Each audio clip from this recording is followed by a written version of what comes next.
আসসালামু আলাইকুম। আপনাদের জন্য নতুন একটি বইয়ের রিভিউ নিয়ে হাজির হয়েছি। আমি ডক্টর টাইমুর আল মুবারক। আমি যে বইটি আজকে রিভিউ করব সেটি নাম শুনে মনে হবে যে কোনো ধর্মীয় বই, কিন্তু বইটি আসলে সকল ধর্মের সকল শ্রেণী পেশার মানুষের জন্য প্রযোজ্য। বইটির নাম বি স্মার্ট উইথ মোহাম্মদ।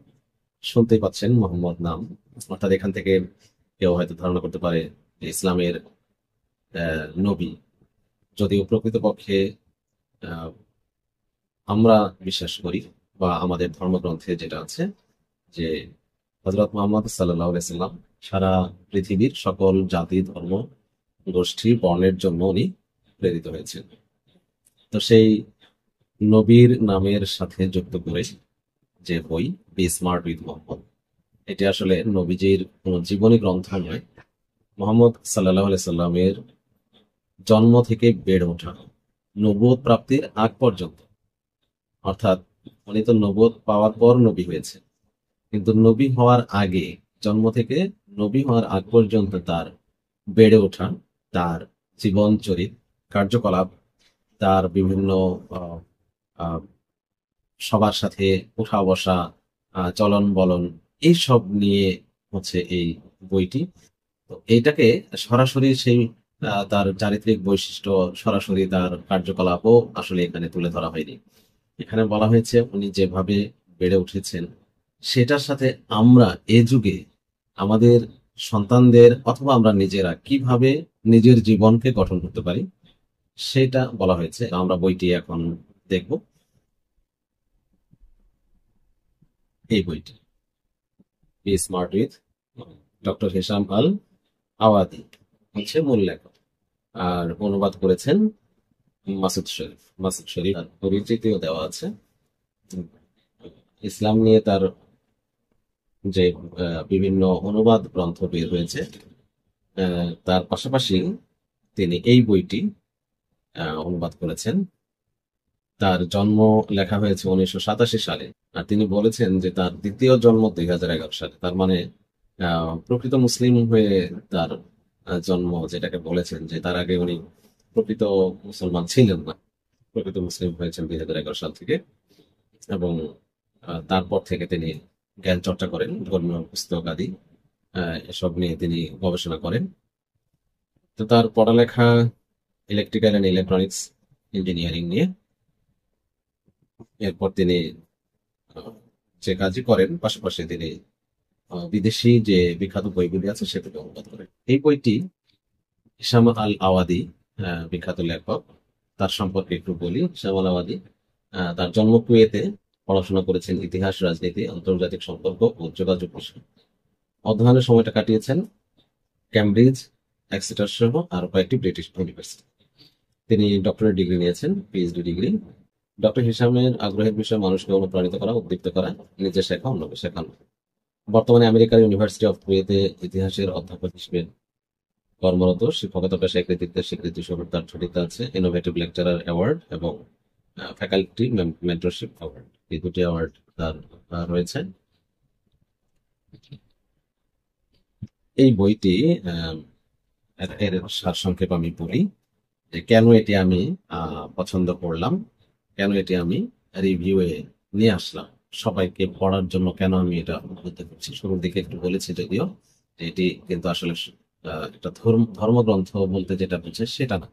এটা হচ্ছে ইন্সপাইরেশনাল বুক বা মোটিভেশনাল বুক, বা আহ, শিশুদের বা কিশোরদের বা যুবকদের, এমনকি যে কোনো বয়সী ব্যক্তিদের জীবন গঠন সংক্রান্ত একটি বই। উপরন্তু বাবা মার জন্য এটা একটা গুড প্যারেন্টিং, হ্যাঁ, খুব ভালো একটা প্যারেন্টিং বুক। অর্থাৎ কোনো বাবা মা যদি চান তার সন্তানদের নবীজির মতো, অর্থাৎ নবী হওয়ার আগে শিশু বয়সে, জন্মের পর থেকে তিনি যেভাবে বেড়ে উঠেছেন, যেভাবে তার কৃষ্টি কালচার ছিল, যেভাবে তার আচার ব্যবহার গঠন করেছিলেন, মানুষের ওই সময়ের মানুষের দৃষ্টি আকর্ষণ করেছিলেন, তার চারিত্রিক বৈশিষ্ট্য দিয়ে, কথা দিয়ে, কাজ দিয়ে, বিশ্বাস দিয়ে তিনি যেমন বিধর্মীদের কাছে, কুরাইশদের কাছে বিশ্বাসী হয়েছিলেন, আলামিন উপাধি পেয়েছিলেন, সেরকম ভাবে যদি আমরা আমাদের সন্তানকে বা আমরা নিজেদেরকে গঠন করতে চাই তাহলে এই বইটি একটি অনন্য বই।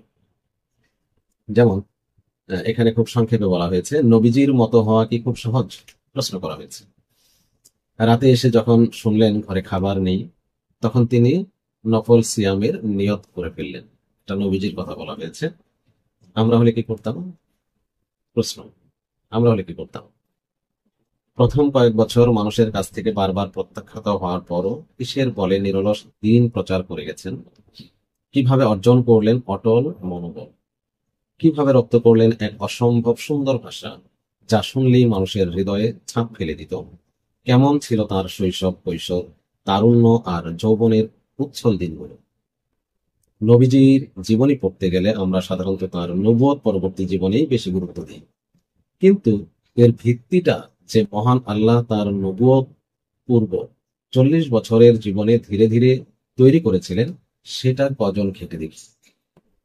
আসলে নবী হওয়ার পর না হয় তার উপর আহ ওহী আসছে, জিবরাইল আলাইহিস সালাম আল্লাহ তাআলার বার্তা নিয়ে আসছেন, বা বিভিন্ন সিচুয়েশনে তিনি বিভিন্ন ভাবে আহ মহান আল্লাহর হেদায়েত প্রাপ্তি নিয়ে বা মহান আল্লাহর বাণী নিয়ে মানুষের কাছে যেতেন। কিন্তু তার বেসটা কোথায় ছিল? হ্যাঁ, ফাউন্ডেশনটা কোথায়? কিভাবে তৈরি হয়েছে? একেবারে জিরো থেকে 40 বছর অবধি তিনি কিভাবে নিজের জীবনকে প্রস্তুত করেছিলেন, সেটি আমাদের জানা দরকার আসলে। সেটি তো হচ্ছে ফাউন্ডেশন। একটা বিল্ডিং কতটা মজবুত, হ্যাঁ, কতটা ভার বহন করতে পারবে, হ্যাঁ, কতটা হাই রাইজ হতে পারবে, সেটা তো ডিপেন্ড করে ওই বিল্ডিং এর ফাউন্ডেশন। ফাউন্ডেশন যত মজবুত, যত ভালো মাল ম্যাটেরিয়ালস দিয়ে তৈরি, হ্যাঁ, যত সুন্দর কংক্রিট, রড, সিমেন্ট এসব দিয়ে তৈরি হবে, যত ভালো জিনিস দিয়ে তৈরি হবে ফাউন্ডেশন, হ্যাঁ, তত মজবুত হবে। এবং ফাউন্ডেশন যত মজবুত হবে, বিল্ডিং তত লং লাস্টিং হবে, ভূমিকম্প সহায়ক হবে, দীর্ঘস্থায়ী হবে। প্রচলিত অর্থে কোনো সিরাহ বই নয় এটি। এটা কোনো সিরাহ বা কোনো ধর্মীয় বই নয়, কোনো তাত্ত্বিক ঘটনার বিবরণও নয়। হ্যাঁ, থিওরিটিক্যালি বিভিন্ন এক্সপ্লেনেশন এক্সপ্রেশন এর ভিতরে নেই। এখানে আপনি পাবেন ব্যবহারিক কিছু জ্ঞান, হাতে কলমে শিখবেন নিজের বাচ্চাকে নবীজি সাল্লাল্লাহু আলাইহি সাল্লামের মতো করে বড় করার উপায়। বলেছিলাম যে গ্রুপ প্যারেন্টিং এর একটা বই। টিনেজ বয়সী হলে জানতে পারবেন, অর্থাৎ আপনি নিজে যদি টিনেজার হন বা নিজে টিনেজ বা টিনেজের কাছাকাছি, টিনেজ থেকে সামান্য বেশি, কিশোর 20-22 বছর, যুবক, হ্যাঁ, এরকম যে কোনো বয়সের যদি হয়ে থাকেন, তাহলে এই উড়ু উড়ু সময়টাতে নিজেকে বাগে রাখার কৌশল, হ্যাঁ, যদি আপনি বিবাহিত হয়ে থাকেন তাহলে দুজনে মিলে জীবনটাকে আরো কিভাবে মধুময় করা যায় তার টোটকা এখানে পাবেন। সর্বোপরি নবীজির মতো জীবনের প্রতিটি ক্ষেত্রে স্মার্ট হওয়ার তরিকাও পেয়ে যাবে। তো চলুন স্মার্ট হই প্রিয় নবীজি সাথে। অর্থাৎ নবীজি এখানে এখন নেই। 1500 বছর আগে, প্রায় 1500 বছর আগে উনি জন্ম নিয়েছিলেন এবং 63 বছর বয়সে তার ওফাত হয়েছে। কিন্তু তার আদর্শ, তার বৈশিষ্ট্য নবী হওয়ার পূর্বে, নবী হওয়ার পরের কাহিনী আমরা অনেক শুনেছি, অনেক জানি, অনেক পুস্তক পড়েছি, অনেক হুজুর মাওলানার কাছে শুনেছি। কিন্তু এই বইটি তার জন্মের পর থেকে নবুয়তের আগের বই, অর্থাৎ তার শিশু কিশোর যুবক বয়স কিভাবে কেটেছে, কিভাবে নিজেকে প্রস্তুত করেছিলেন, সেটির একটি বই। তো আমরা এই বইটিকে আহ, আমরা পাঠ করতে পারি, এর মর্ম পাঠোদ্ধার করতে পারি, করার চেষ্টা করতে পারি। আশা করি সবার কাছে বইটি ভালো লাগবে। বইটি নিয়ে অনেক কথা হলো, এখন আমরা শুনি যে আসলে বইটি কোথা থেকে প্রকাশ পেয়েছে। বইয়ের পাবলিকেশন হচ্ছে গার্ডিয়ান পাবলিকেশন, বর্তমানে খুব নাম করা একটা প্রকাশনা। ঠিকানা বাংলা বাজার, নটবুক হল রোড। আর এছাড়া বাংলাদেশের প্রথিতযশা প্রায় সব লাইব্রেরিতেই পাবেন। অনলাইনে রকমারি.com, বইবাজার.com এগুলোতে পাওয়া যাবে। আর ঢাকা শহরের জন্য, ঢাকার মানুষের জন্য সবচাইতে ভালো পাওয়ার জায়গা, অনেক বই পাওয়া যায় সেখানে। প্রায় বলতে গেলে বিশ্বের সকল বইই পাওয়া যায়, এবং সেটা অরিজিনাল বা ফটোকপি। বিখ্যাত নীলক্ষেত, ঢাকা বিশ্ববিদ্যালয়ের কাছে, নিউ মার্কেটের পাশে, হ্যাঁ, নিউ মার্কেট এবং ঢাকা বিশ্ববিদ্যালয়ের মাঝামাঝি জায়গায় নীলক্ষেত থেকে আপনি লাইব্রেরি বা ফুটপাত যে কোনো জায়গা থেকে এই বইটি কিনতে পারবেন। বইটির দামও খুব বেশি নয়, মূল্য লেখা আছে 250 টাকা, হয়তো বা কমিশন দিয়ে আপনি 200 টাকা বা তার আশেপাশে কোনো অ্যামাউন্টে এই বইটি সংগ্রহ করতে পারবেন। সবার জন্য শুভকামনা রইল। আশা করি বইটি পড়ে এখান থেকে কিছু জানতে পারলে আমার এই ভিডিওর কমেন্ট বক্সে বক্সে জানাবেন যে আপনার বইটি কেমন লেগেছে। আর নতুন কোনো বই বা অন্য কোনো বই বা পছন্দের কোনো বইয়ের যদি আপনি রিভিউ পেতে চান, তাহলে আমাকে কমেন্ট করে জানাবেন। সবাই ভালো থাকুন, সুস্থ থাকুন। আল্লাহ হাফিজ, সালামু আলাইকুম।